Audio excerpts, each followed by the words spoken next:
This microwave oven is a truly remarkable feat of engineering. The rapid heating that makes microwaves popular is made possible by power provided from this vacuum tube.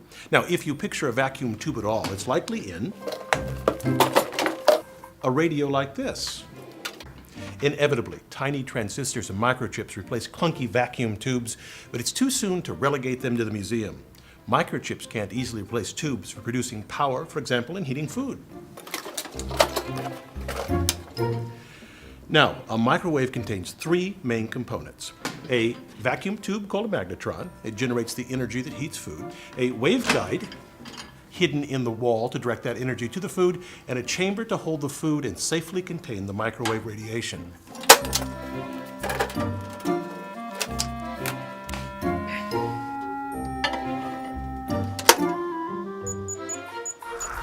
In principle, a microwave oven heats no differently than any other type of heat transfer. At a molecular level, heat is a transfer of energy that results in increased motion of the molecules in a substance. Since we aren't quantum-sized, we observe this increase in motion as a rise in temperature. In a traditional oven or stove, we heat food by placing a pan on a burner or in the oven where the walls radiate heat, which cooks the outside of the food. The insides cook when heat transfers from the surface of the food to its interior. In contrast, energy from the magnetron penetrates into the food, which means the whole mass of the food can be cooked simultaneously. How does it do this?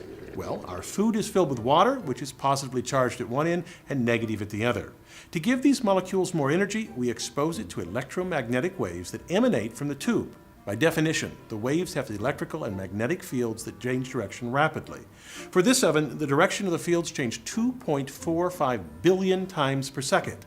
Water will try to align with the radiation's electric field. The changing field rocks the water molecules back and forth rapidly, and molecular friction from this creates heat as the motion disrupts the hydrogen bonds between neighboring water molecules. Now, you can get an idea of the wavelength of the energy emitted from the magnetron using cheese.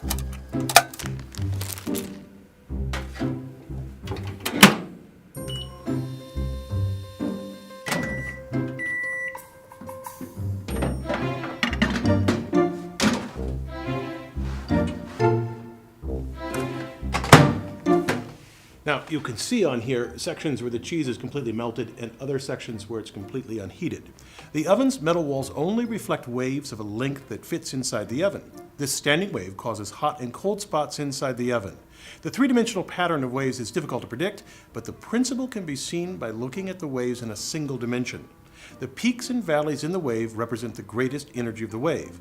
Well, the nodes here correspond to the cold spots inside the chamber. If I measure the distance between melted cheese spots, I find about 2.5 inches. That would be half the wavelength, the distance between nodes, and is pretty close to the actual wavelength of microwave radiation used. Using that wavelength, I can estimate the microwave radiation's frequency. The frequency is related to the wavelength by the speed of light. I get an answer that only has a 4 or 5% error, not bad for this primitive measurement. Now, the real engineering in the microwave oven lies in creating the magnetron that generates high-powered radio waves. It's truly an amazing and revolutionary device. The vacuum tube is inside here. These are cooling fins, thin pieces of metal that dissipate the heat as the magnetron operates. The key parts are these two magnets and the vacuum tube. Now, I have another one so you can see the inside. You apply a large voltage across both the inner filament and the circular copper outside. This voltage boils electrons off the center filament and they fly toward the circular copper section. The filament is made from tungsten and thorium. Tungsten because it can withstand high temperatures, and thorium because it's a good source of electrons. The magnets bend these electrons so that they swing back toward the center filament. We adjust the magnetic strength so that the now orbiting electrons just brush past the opening of these cavities. Like blowing over a half-filled pop bottle to make it whistle, this creates an oscillating wave, the microwave radiation that heats food. It's simply astonishing that these cavities can be made with high precision, low cost, and incredibly high reliability. I'm Bill Hammack, the Engineer Guy. This video is based on a chapter in the book, 8 Amazing Engineering Stories. The chapter features more information about this subject. Learn more about the book at the address below.